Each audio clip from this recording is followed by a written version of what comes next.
Bienvenidos a todos a un nuevo video de Demol Teacher. Comenzamos con el ejercicio 15, continuando la guía número 7. Nos dicen que expliquemos la tendencia de los puntos de ebullición observados. Bueno, fíjate que el valor más alto será para el cloruro de potasio. Obviamente que este es un compuesto iónico, entonces va a ganar justamente la competencia. Luego, fíjate que sigue en valor el agua porque tiene dos puentes hidrógeno. Tiene la posibilidad de hacer dos puentes hidrógeno.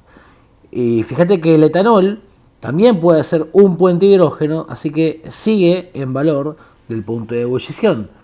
Por último, tenemos al N-hexano, que tiene 68 grados Celsius, porque solamente presenta fuerzas de London. Porque fíjate que el N-hexano significa que tengo 6 carbonos unidos de forma consecutiva, 3, 4, 5 y 6. De esa manera, si yo completo con hidrógenos, siempre tengo los mismos átomos dispuestos uno atrás del otro. Esto lo único que va a generar son interacciones intermoleculares del tipo de London. Bueno, tenemos un solvente que tiene muchos grupos oxidrilos o hidroxilos, ¿sí?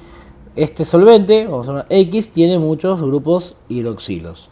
Sabemos que esto tiene puente hidrógeno. Bueno, me dice, ¿cuál de ellos no será extraído? ¿Cuál de estas sustancias que nos presentan no será disuelto por este solvente? El alcohol etílico tiene puente hidrógeno, este va a ser disuelto. El ácido acético tiene puente hidrógeno, este va a ser disuelto. El oxígeno, está unido a los carbonos, este no va a ser disuelto porque no presenta puente hidrógeno. En el punto 18 tenemos un compuesto, un aminoácido llamado glicina. Fíjate que nos presentan diferentes características y nos dicen que tenemos interacciones dipolo-dipolo dentro de las moléculas y enlaces puente hidrógeno. Bueno, obviamente que el puente hidrógeno lo podemos ver por acá y lo podemos ver por acá. Acordate que el puente hidrógeno se da en moléculas que contengan la unión química entre el nitrógeno y el hidrógeno y el oxígeno y el hidrógeno. También con el flúor, pero en este caso no está el flúor. Y además, obviamente, que si yo tengo puente hidrógeno, obviamente que voy a tener dipolo-dipolo, ¿sí? Siempre las interacciones más fuertes contienen las más débiles. Y luego, también puedo considerar incluso que dentro de las dipolo-dipolo están las fuerzas de London, ¿está bien? Entonces esta molécula contiene todo lo que afirma el enunciado. Bueno, acá en el 19 nos dicen que tenemos como solvente al etanol, ¿sí? El etanol era un alcohol y como sabemos, los alcoholes tienen siempre puente hidrógeno, ¿sí? En este caso tenemos una molécula de alcohol de dos carbonos, ¿sí? El prefijo eta significa dos carbonos y tenemos siempre el grupo oxidrilo que representa justamente a esta familia. ¿Cuál de las siguientes sustancias pueden ser removidas, ¿sí?, por estos solventes? Bueno, a ver, la acetona puede ser removida. La acetona es una sustancia polar, ¿sí? Y medianamente, como tiene acá un dipolo entre el carbono y el oxígeno, ¿sí?, tiene ahí presente una simetría esta molécula. Así que esta, como tiene una polaridad interesante, va a ser disuelta por el alcohol etílico. Es posible. El metanol es un alcohol, es un hermanito, ¿sí?, del etanol, así que también puede ser disuelto. En este caso, en el éter etílico, tenemos al oxígeno, ¿sí?, ligado a dos cadenas de carbono que son idénticas. Lo que pasa es que esto no basta para ser disuelto en el alcohol, puesto que si bien hay una polaridad, lo que más prevalece son justamente las cadenas de carbono que están unidas y van a presentar con más, fuerza las interacciones de London. Por lo tanto, prevalece más el London en este caso, porque tengo más carbonos, que incluso los dipolos generados entre el oxígeno y el carbono. Igualmente, levemente puede ser removido, ¿sí?, pero no con tanta efectividad como la acetona y el metanol. Bueno, en el 20 tenemos tres sustancias, la A, la B y la C. Nos dicen que la sustancia, todas están en estado sólido al principio, ¿sí? El sistema se modifica la presión y temperatura, y me dice que A permanece en estado sólido, queda sólido, ok. B dice que se evaporó, o sea que pasó O sea, supongamos que pasó por el medio en estado líquido y ya quedó en estado gaseoso. Ese sería el B. Y el C quedó totalmente líquido. Es decir, que de sólido pasó a líquido, se fusionó. ¿Sí? O sea que el C quedó en estado líquido. Ok. Indicar cuál podría ser una sustancia iónica. Y bueno, seguramente la que no se ha modificado mucho por la acción de la temperatura. Es decir, la A. Esta sería una sustancia iónica. ¿Está bien? ¿Cuál podría presentar enlaces dipolo-dipolo y enlaces hidrógeno? Y podría ser la que justamente, como es la interacción molecular más fuerte, la de puente de hidrógeno, voy a decir, bueno, de sólido, con un cambio de temperatura, pasó solamente a estado líquido. O sea que esta podría ser la que tenga unión puente hidrógeno. Y por descarte, ¿sí? La que tenga solamente interacciones London fue la que justamente más se modificó. Fue más fácil darle con un poco de energía.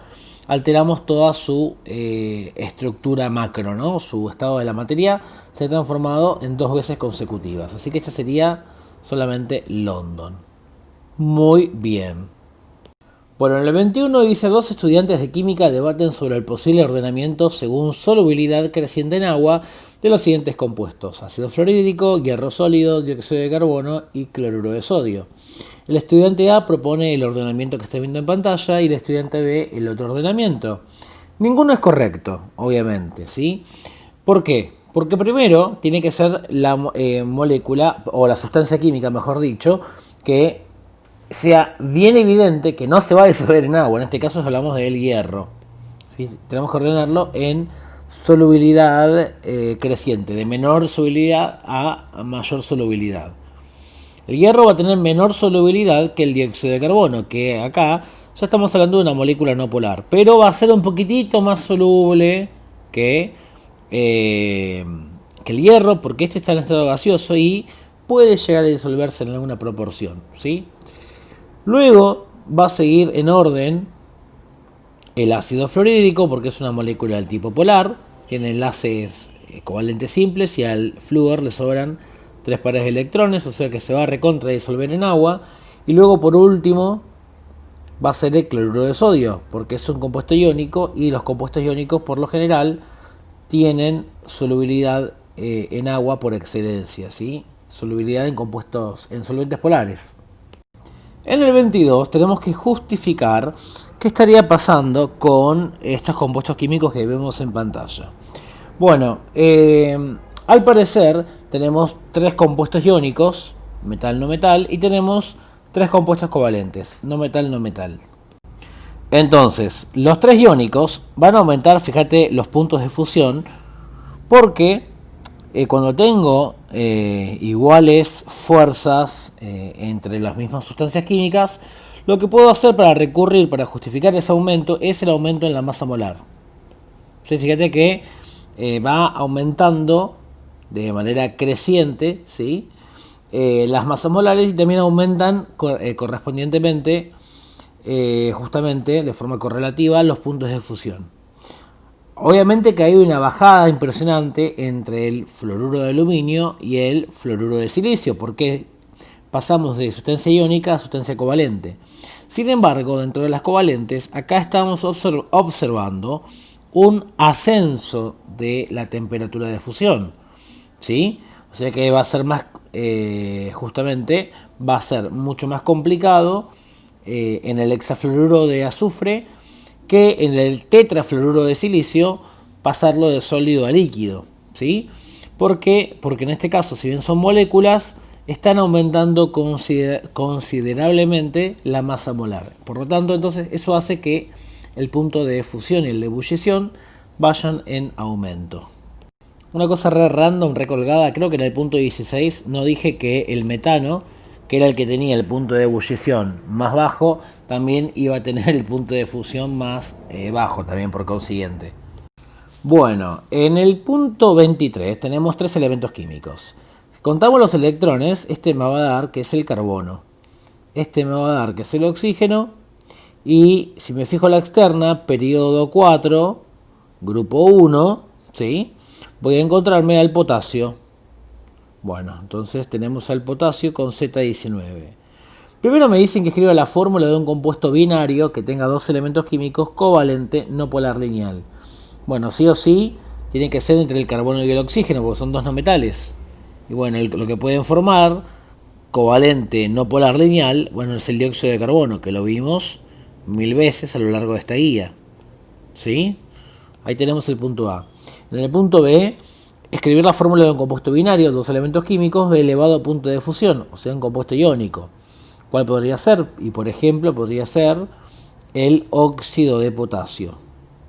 ¿Podría ser también el carburo de potasio? Sí, pero pasa que no es un compuesto tan común de repente, ¿sí? Y por último me dicen indicar las fuerzas que actúan entre las moléculas del compuesto formulado en el punto A. Bueno, en estado líquido, obviamente que como es momento dipolar igual a cero, es no polar, las fuerzas que actúan van a ser únicamente London. Bueno, tenemos en el 24 tenemos que comparar al difluoruro de oxígeno y al agua. Nos piden para ambos dibujar las estructuras de Lewis, dibujar según Lewis, indicando los vectores de polaridad. Bueno, el átomo central en ambos casos va a ser el oxígeno. Para que acá iba a ser el flúor, cualquiera me mandé ahí. Perfecto. Y tenemos dos pares libres de electrones, porque el flúor comparte un electrón con el oxígeno. ¿Sí? Me quedaría de esta manera. El flúor tiene 7 electrones en la última capa. Perfecto. Con lo cual me quedaría una molécula angular. Muy bien. En el caso del agua va a pasar algo similar. Nada más que en vez de flúor voy a colocar los átomos de hidrógeno. Y me genera también la geometría angular. Bueno, me dice que justifique por qué la molécula de agua es más polar que la molécula de el difluoruro de oxígeno, porque acá hay más variación de electronegatividad en este caso, ¿sí? Si vos haces la cuenta, si vos te fijás, están uno al lado del otro, el oxígeno con el flúor. Hay muy baja diferencia de electronegatividad y entre el oxígeno y el hidrógeno, ¿sí? Si bien también es baja, no es tanto como en el difluoruro. Fíjate, hacer la cuenta que te va a dar, en este caso, por ejemplo, más o menos estoy aproximando. Esto es 4,0 menos 3,5. Me va a dar 0,5. Y acá te va a dar 3,5 menos 2,1. Esta cuenta te va a dar 3,5 menos 2,1, 1,4. ¿Sí? Es un poco más polar los enlaces generados, ¿sí? ¿Cuál de los compuestos tendrá mayor punto de ebullición? Y bueno, el agua por tener dos puentes de hidrógeno. Sabemos que el puente de hidrógeno es mucho más fuerte que los dipolos generados. Así que como el agua puede generar dos puentes de hidrógeno, esta va a tener mayor punto de ebullición.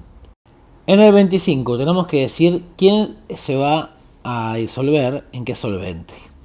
Tenemos el bromo. El bromo es una molécula del tipo no polar. Es homonuclear, o sea que está formado por el mismo átomo y justamente los vectores de polaridad se cancelan siendo una molécula del tipo no polar. Ahora, esto va a ser soluble en agua, que es el solvente polar por excelencia, o en benceno, que me están informando que tengo momento dipolar igual a 0. Obviamente que va a estar ideal con el benceno. ¿Está bien? Luego me dice el cloruro de potasio, que es un compuesto del tipo iónico, metal no metal. Me dice, va a ser más soluble en el tetracloruro de carbono, que tiene momento dipolar igual a 0, o en un compuesto polar como el amoníaco, que tiene acá un momento dipolar distinto de 0. Obviamente que va a ser en el amoníaco. Los compuestos iónicos se disuelven en solventes polares, ¿sí? Formaldehído, dice. El formaldehído, o formol o metanal, tiene esta estructura química. Tiene una geometría plana triangular, pero acá como hay una simetría, no son los tres enlaces iguales, la molécula va a ser polar, presenta una polaridad, ¿sí? Y por lo tanto va a preferir disolverse en solventes polares.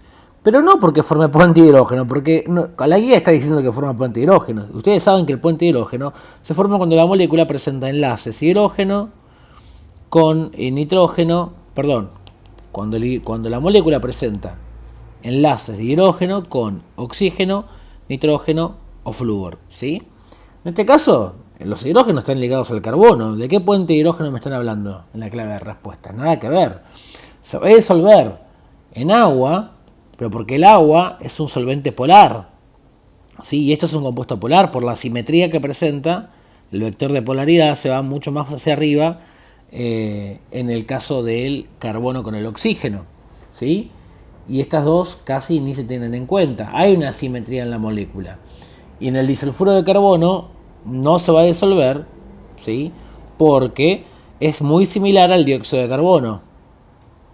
Tiene una geometría lineal y es una molécula del tipo no polar, ¿está bien? Pero no porque presente puentes de hidrógenos, por favor, sino por los dipolos que se generan y la simetría de la molécula. Por último, preguntan la hibridación en este grupo de átomos para el nitrógeno y para el carbono. Fíjate, el nitrógeno tiene un par de electrones libres y está unido a tres cosas, ¿no? Al hidrógeno, al carbono y al resto de la molécula por acá.